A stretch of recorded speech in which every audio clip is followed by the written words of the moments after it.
Welcome back, fight fans. We're here for yet another episode of Shootin' the Shit podcast here on the Loudmouth MMA Podcast Network, as well as Combat Press and all other platforms that carry the show. I am your host, Riley Kontek, here for the 29th installment of this horrid podcast. Before we get to our guest that we have for you today, of course, I want to plug our sponsor. We finally got their merch here. It's probably hard to see in the camera, but again, if you are in the greater Illinois area and you need some home improvement work done, head over to facebook.com and go to Cornelius & Sons. Obviously, it's getting cold out now, so maybe the deck might have to be put on the back burner, but if they'll take care of you if you need a bathroom work, kitchen, flooring, anything like that in the house. Again, go to facebook.com, Cornelius & Sons. Ask for Raul, good guy. He's at my house, does a lot of work for me. So again, that is Cornelius & Sons on Facebook. All right, today we have another excellent guest on the show. He is a UFC veteran. He's also a veteran of Rizin, and he is currently signed to the PFL, which also airs on the ESPN family of networks. We have Johnny Case. Johnny, how you doing today? Dude, I'm doing good, man. It's a pleasure to be on the show. Just get done with training right now back in Iowa. Yeah, life's good, man. Life's great. Absolutely, and obviously thank you for coming on the show. Without you guys, the show is not possible, so thank you for taking the time to speak with us today. So one of the things we had mentioned right off the get was that you did spend time in Rizin, fighting in Japan, and obviously it's not really possible now, even though you're under contract, it wouldn't be possible now because Japan's not letting in fighters from the outside, but all of that kind of disconsidered. During your time in Rizin, just kind of give how was it fighting in Japan? When you went there to fight, how long were you there before you fought? Just kind of give us the details of fighting over there. Man, so fighting in Japan is the best place to fight in the world, mainly because fighters are so revered over there. Like, in the respect that goes into, I think it's like a, it's like a curriculum in school, like martial arts, like karate or taekwondo over there. So they're aware of how incredibly fucking hard martial arts are, especially fighting, at the highest level. So the respect they have for MMA fighters, it's just, it's so amazing. And it's so amazing to fight over there. And just the way, the promoters, like Shingo, the matchmaker, and Sukaki Bara, the president, the owner, they're just such great people, and they have so much respect for the fighters, and they take care of the fighters. And, learning, fighting that rule set, where the soccer kicks and the stomps and the knees on the ground, it really does change the fucking fight. It completely changes the fight, because there's positions in American MMA where you get to all the time, because the consequences of being kneed and kicked in the head are not there. Right. Mainly front headlock position. You know what I mean? Like guys are getting kneed in the face there in Rizin. So those positions just don't happen. So it really changes the fight. Plus we're fighting in a ring rather than a cage. So it was really invigorating for me as a fighter and a martial artist to fight that style, because it really I was like a student of the game all over again. Well, the thing is, too, that's real fighting. In a real fight, outside of a cage or outside of a ring, there are no rules. If someone tries to shoot on you at a bar fight, you're going to knee them in the fucking head. It's just, exactly. So and then you're going to get up and soccer kick them in the fucking dome. Exactly. I've seen that in bar fights more than you would. I'm sure you know as well. We'll talk about Iowa in a minute, but I've seen a dude get field goal kicked in the head in a bar fight. It happens. Yep. No rules on the streets, as they say. That's right. So, and that was the other thing you mentioned, it's so revered over there. And I think the respect, because like you said, it's in their curriculum in school. They learn, judo or taekwondo or karate or something like that. And it's the same thing in Russia and the Caucasus. Wrestling is in the curriculum for school. I've always been kind of weird that why America's never really embraced that. If anything in school that has to do with combat is always kind of looked down upon, even though one of the big things that martial arts teaches is respect and responsibility. Without a doubt, man. Yeah, we're as Americans, we like to think we're the best country in the world for sure. Because we're fucking with our freedoms and we're really but with that freedom comes a lot of soft assness. You know what I mean? A lot of privilege comes from that too. So it's fighting's hard. Martial arts are hard. You know what I mean? We have it so good over here that we can avoid doing hard shit and still be successful. You know what I mean? Other countries in the world, they don't have that luxury. It's a fucking grind every single day. So you better be tough and you better be fucking equipped to handle life when it comes at you. So I think, I think that it's just a cultural thing, I think, in being in America. We have it so good over here. You know what I mean? Like, people tend to want to coddle their kids and Yeah. love their kids, not be like, push them, go, like, be fucking tough. You know what I mean? Like, Right. so. Well, that's the But other thing too, and kind of like what you were saying, like uh, they don't want to expose their kids to that because they think the worst of it, and which again, yeah, you're learning violent techniques, you're learning how to basically fight and defend yourself, but you're also learning things like self-control because if you have a good teacher, one of the things that they teach is self-control and respect for the power to be able to defend yourself effectively. yes, agreed. That's what it comes down to. You know what I mean? Like, people think they just have the wrong idea. They see fighting on TV and then they automatically relate that with violence. Mm-hmm. And, like, you know what I mean? People like anger and people like trying to hurt people, and instead of like, this is a fucking a skill. Mm-hmm. It's a martial art, and like, without my opponent, I wouldn't be able to do what I do, and he wouldn't be able to do what he does. You know what I mean? So it's like, it's all respect, it's all love, and it's really just the ultimate contest. You know what I mean? It's the ultimate human contest. Like, we both have the same bodies, we both are capable of doing the same moves. Like, and now it's just going to come down to your heart and your will, and who's gonna have their hand raised at the end of the fight, and that's what it's all about. 100%. So you spent time in Ryzen. Now you have been signed to PFL. Now there's a lot of talk of what's going on with PFL. I know they announced that April 2021 is the restart date. So kind of just tell me, I mean, some of the details of during the layoff, how PFL has been. What are some of the, because we know Lance Palmer filed a lawsuit and there's some other people that have been unhappy with how things have been handled. But just kind of tell me your experience with what's been going on since the layoff and what we can expect in 2021 of Johnny Case. Like, the layoff is it's been fucking hard. You know what I mean? Like, and like, having to take a year off from your career is asking a lot of somebody anyway. And that's asking a lot, even if we were say, like, we were compensated for like 3 fights for the year. Like, say we made like, X amount of dollars for the year, but they asked us to sit out. Even that's asking a lot. But not only that, but they asked us to sit out and they paid us a stipend, which wasn't all that great. But I don't want to talk shit about them. Like, I feel like they were a new company and they're doing the best that they can. But from my team first, you know what I mean? Like, looking out for me and my family and my kids, this year's been hard. You know what I mean? And since I am signed with the PFL and I'm under contract with them, I can't fight MMA anywhere else. You know what I mean? But where I kind of found a loophole was I can do boxing, kickboxing, and jiu-jitsu tournaments. Right. So Ryzen actually does kickboxing and MMA on their shows together. So I've been talking with Shingo, the matchmaker there, and been trying to get on the New Year's Eve card to try to get a kickboxing fight. And that, that way it's some sort of income, right? And it's a fight, I'm not sitting out for a whole year, especially after the year I had there, fighting for the title and winning, 4 fights. It was a lot of momentum that I just was halted. So, that was the hardest part. But that being said, like, the PFL is where I want to be. Like, they did me such a solid, like the first year, getting me in that tournament and paying me what they paid me. And Ray Sefo is just such a fucking stand-up dude because he was a fighter as well. So he understands, you know what I mean? So, that being said, like, I'm happy to be with the PFL, but I'm just, as a fighter and a man with kids, like, I'm ready to fucking eat. You know what I'm saying? Like, I'm ready to go. I'm ready to go out and do what I do. 'Cause, I'm not myself when I'm not fighting. You know what I mean? Right, I get it. Yeah, and now it's funny that you're saying that you're an MMA fighter who's trying to take kickboxing matches just to stay active. My coach is a pro kickboxer, and he's trying to take an MMA fight since there's no kickboxing in the United States right now. It's pretty much come to a halt. So he's like, "Yeah, I'm trying to take a fight by December in MMA," and he's never obviously done an MMA fight before. So it's interesting times we live in, to say the least. To say the least. So just for any fan that may not know, I mean, obviously you fought at lightweight. I know you've taken fights at welterweight. Which weight class will you be competing at with PFL? Lightweight, for sure. I'm definitely a lightweight. I have taken a couple fights at welterweight because there was nothing else available.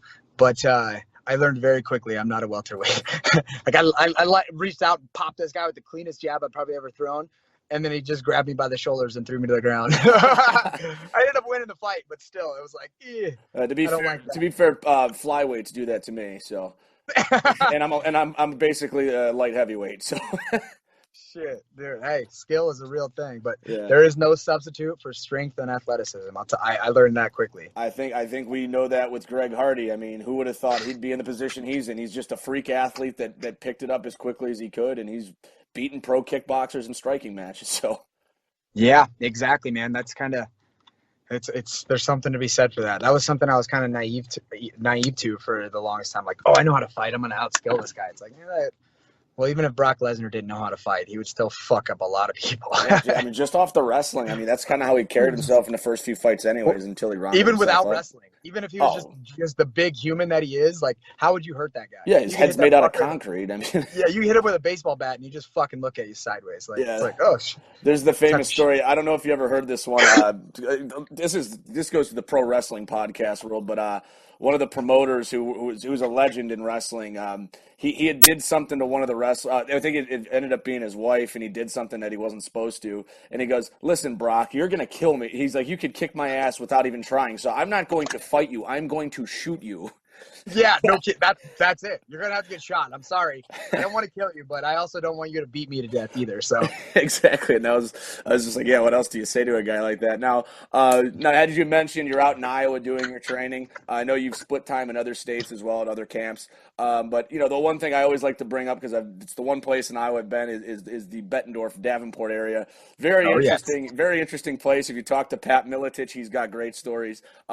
Just kind of what's your experience with those two wonderful cities that I'll never say a bad thing about? And do you have any good stories from that beautiful town and two towns? Man, I mean, being from Iowa, that is like the legendary fucking like place of MMA. You know what I mean? That was like the crew, like Pat Miletich, Matt Hughes, Tim Sylvia, Jens Pulver, Jeremy Horn. Mm-hmm. The list goes on. Robbie Lawler, like Josh. The list goes on and on and on and on of just like incredible fucking talent that's come out. You know what I mean? That's honestly the best era of Iowa MMA. Yep. You know what I mean? Was with those guys. And it was because they're all just fucking hard-nosed fucking blue-collar guys from Iowa. You know what I mean? Who fucking they struggle through the cold-ass winters. They fucking work through the hot-ass humid summers. You know what I mean? Like, you have no other option growing up here than to be kind of callous and tough in those regards. Yep. So, it's such an iconic and legendary, place in the state of Iowa. For me, especially. For any fight fans, you know what I mean? But for me, especially, Yeah, for sure. Everyone remembers those guys. And you're right. They're all blue-collar, take your lunch pail to work with you guys. And that's how they all fought, too. I mean, Robbie Lawler, he's at ATT now, but he still fights that way. Yeah. Just fucking shows up, gets in your face, and fucking makes it a fight. You know what I mean? He's not out there trying to win rounds. He's out there trying to fucking take your head off. You know what I mean? And that's how they all fought. So. Yeah, that's an understatement. Jens Pulver as well. Exactly. Dude just swang, But do you got any good stories? Because I know I went to the bars there one or two nights, and it was just an interesting crowd to say the least. There was one bar I walked in, a bunch of these cholos looked at me, and I said, you know what, I'm going to go to the next bar, because they looked like they wanted to kick the shit out of me just for walking in there. Yeah, man. Like, I haven't been in any, obviously I've been, to the bars and I've seen shit go down, but I haven't been involved in a bar scuffle since I was 19, 20. You know what I mean? When I had fake ID, I shouldn't even been in the bar. Since you were underage. Since I was underage. Yeah, since I was underage drinking at the bar. And that's when I got in fucking fights. And I remember it was when I just started fucking fighting too. I was 19. I maybe had 2 pro fights. I was 0-2 as a pro even. Wasn't even. But there was a bunch of football players at the bar there, and we were in Ames, so it was Iowa State, pretty good. And I think he saw my ears or something. He said something about my ears, and asked it if I thought I was tough. And this guy was fucking 6'3", 265, and I was just linebacker. Yeah, he was a big dude, and I remember I was like, oh, I'm tougher than you. And then the next thing I know, I get fucking tackled. Boom, go up over these tables. He lands on top of me, and he was wearing a hoodie, and I remember just pulling the hoodie over his face and fucking getting a sweep, getting out on top, sweeping him, and just started fucking raining elbows. And then my buddy was like, "Oh, the security's coming!" So he fucking picks me up off of him. We run out the back door, and I think it's safe to say I kicked that guy's ass. But that's the last fight I've ever been in outside of a cage. You know what I mean? Well. That's probably a good thing. Yeah, but it could have been a bad one. It could have been, I could have been underage drinking, fucking, assault and battery, fucking all the whole nine. But now, dude, you'd really have to fucking do something to piss me off to get me mad enough to want to fight somebody out. You know what I mean? Like, Yeah. I'm usually pretty articulate enough to make people feel dumb or make them know, like, I will fuck you up if we're fighting. Like, you know what I mean? So you just got to do the calm, like Mr. Miyagi thing. Like, I don't want to fight. I don't want to have to face the consequences of fighting. And like, oh shit, if this guy thinks he's gonna kill me, he might kill me. Yeah, exactly. Exactly. Like, and that's the thing too. Like, 9 out of 10 times is not even worth it. It's like, this guy said something dumb. It's like, you're fucking dumb. I don't even want to hang out with you. Like, I don't even want to be around you, motherfucker. Like, bye. Yeah. So, I think that comes a lot with maturity and just growing up too. You know? Yeah, 100%. Once I had my kid, like, I had my kids when I was young. You know, I was 22 when I had my first son. So I think just like growing up and you know, having kids and like, you know, I don't really hang out in the bars too much anyway. You know what I mean? So yeah, that's probably kind of avoided that shit all the time. But yeah, growing up in high school, growing up in middle school, like me and my brother literally fist fought each other every day. You know what I mean? Middle school, high school, I was always getting fights. And not because I was a bad kid or because I liked to cause trouble, but because I enjoyed fighting. Yeah, like it was fun. You know what I mean? Like there's kind of a saying that like I grew up on, like fucking just older dumb kids, and they're like, you know, if you're from Iowa, you're either fucking or you're fighting, but you're always drinking. You're always getting drunk. You're always drinking beers. So yeah, that's kind of true. That's kind of how, I mean, that's kind of the mentality I kind of grew up on, right? It sounds a lot like Wisconsin. I've spent plenty of time there, so. Yeah, dude, La Crosse. I fought up in La Crosse, actually. La Crosse is a good town. They got a good college up there. La Crosse, Wisconsin. Yeah, I believe I was there once. We were visiting a friend of mine who I went to college. I went up to college in Green Bay, so yeah, we went up to La Crosse one time. So yeah, interesting times in that time too. I've heard good stories about Green Bay as well. So it can be fun. It's Midwest. I mean, it's just the Midwest, right? Yeah, 100%. Midwest is the Midwest. Yeah, 100%. I have a great time when I go to Kansas. You know, great time when I go to Michigan. The Midwest is just fantastic. I agree. Yep.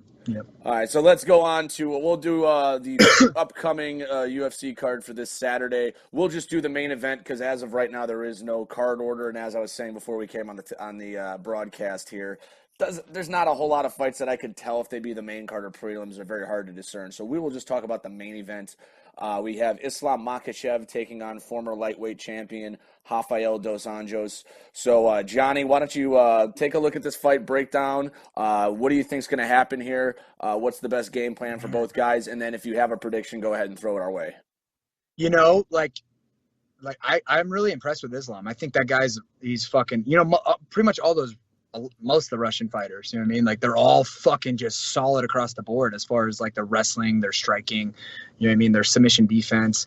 But that being said, you know what I mean? Rafael dos Anjos, former champ, always a bad motherfucker, always shows up and brings it. But, you know, I think honestly, like it's just different eras, right? Like, you know, Islam's young and hungry. He's up and coming. You know what I mean? He hasn't fought at the highest level yet and fought for the title, so he's got a lot to prove in that aspect. Whereas I feel like dos Anjos, you know, he's been there, he's won the world title, and I think he's kind of just looking for good fights now, good, you know what I mean, and because he loves fighting, enjoys fighting, and those are just two different animals, man. Like, you know, a young, hungry, up and coming kid, like that's gonna be a scrap, and you better show up to your A game. So you know, if dos Anjos thinks he can just go out there and be the veteran and out-veteran this kid, I think he's going to be in for a rude awakening. Yeah, I like it stylistically because I think their striking is similar. I think dos Anjos has a little bit better striking, but it's very close. But, you know, dos Anjos is a big-time black belt BJJ, whereas Islam is that meat and potatoes wrestler, that Habib type. I know they're training partners wrestling, so it's a lot of stuff will negate each other. It's such a close fight.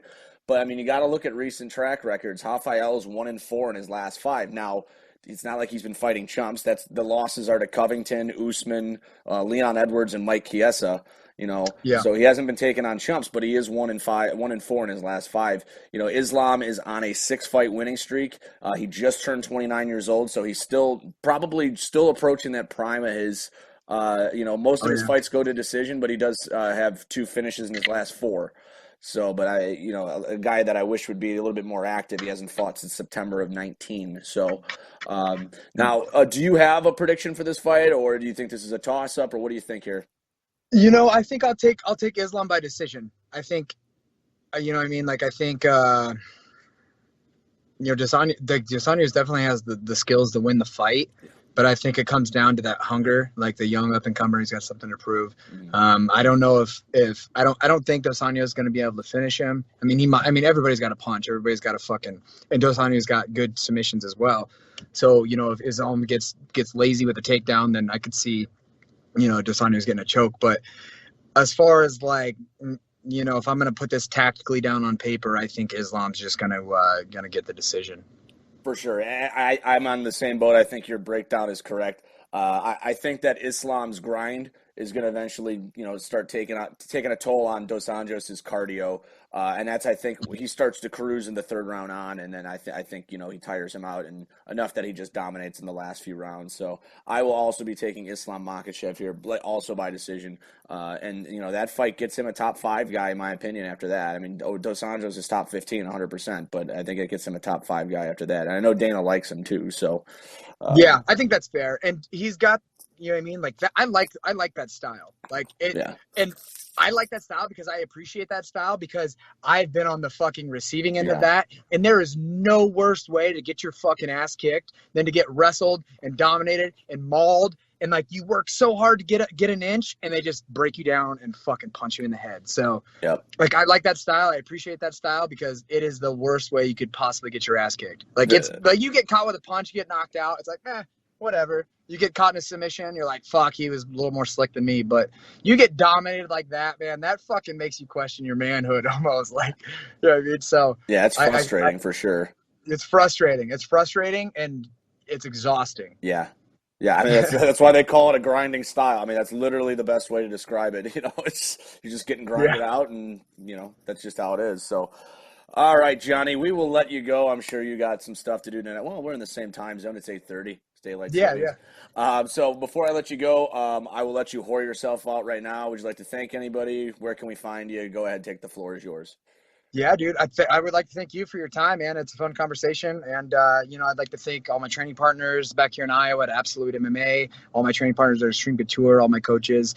And, if you guys follow me on Instagram and Twitter at Hollywood Case and follow my fan page on Facebook, Johnny Hollywood Case. And, I keep it fun and keep it interesting, so you'll appreciate the follow. Perfect. And I implore people to follow, as I do with all the fighters that come on the show. I will whore myself out real quick, and we'll sign out here. Check out our work at MMA Intel, new scouting reports every week, rankings, updates, prospects, everything. These podcasts are stored there. Combat Press, we got all of our material over there, including this show as well. Loudmouth MMA Podcast Network, we have podcasts every day. This show on once a week. We will continue to do that as well. And you can find all of my work again on Twitter and on Facebook, Big Riles MMA, and my name on Facebook. So, Johnny, thank you again for coming on. Really appreciate it. It was an interesting conversation as always. That's pretty much it. So, for Johnny Case, I am Riley Kontek saying continue watching the fights, continue watching the show. Go fuck yourselves. Good night.